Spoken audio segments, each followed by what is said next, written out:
वडोदरा में विकसित गुजरात एट 2047 की थीम पर 2 दिन के कला उत्सव 2026 की शुरुआत हुई है, जिसके तहत छात्र जो है वो अपना हुनर दिखा रहे हैं।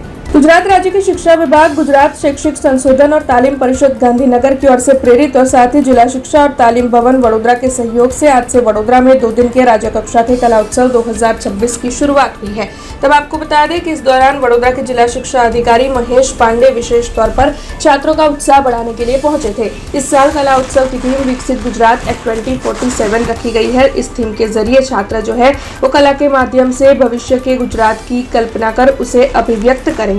तब इसके तहत चित्रकला प्रतियोगिता, बाल कवि प्रतियोगिता, संगीत गायन और संगीत वादन प्रतियोगिताएं शामिल है। ऐसे में आपको बता दें कि राज्य कक्षा की इस प्रतियोगिता में विजेता छात्र शिरकत कर रहे हैं। तब इस दौरान जिला शिक्षा और तालीम भवन के प्राचार्य दीपक कुमार बाविस्कर, राज्य कक्षा के कन्वीनर डॉक्टर अंकिता त्रिवेदी, विभिन्न जोन के कन्वीनर और साथ ही बड़ी तादाद में अभिभावकों की मौजूदगी वहां पर दर्ज की गई। शिक्षण विभाग, गुजरात राज्य અને GCRT દ્વારા દર વર્ષે કલા ઉત્સવનું આયોજન કરવામાં આવે છે।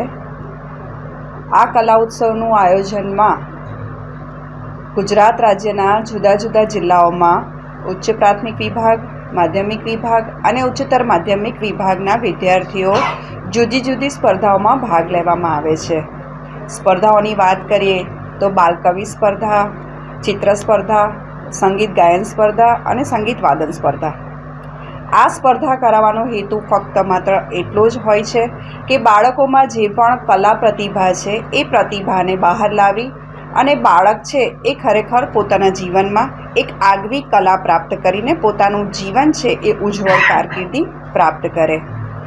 આ જે કાર્યક્રમ છે એ શાળા કક્ષાથી લઈને રાજ્ય કક્ષા સુધી યોજવામાં આવે છે।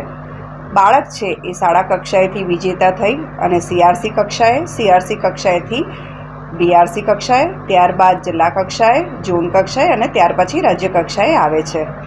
આ રીતે રાજ્ય કક્ષાના આ કાર્યક્રમમાં જિલ્લા शिक्षण तालीम भवन वडोदरा खाते आयोजित થયેલ છે। हमसे जुड़े रहने के लिए हमारे YouTube चैनल को सब्सक्राइब करें और नई वीडियो की नोटिफिकेशन के लिए बेल आइकॉन को दबाएं।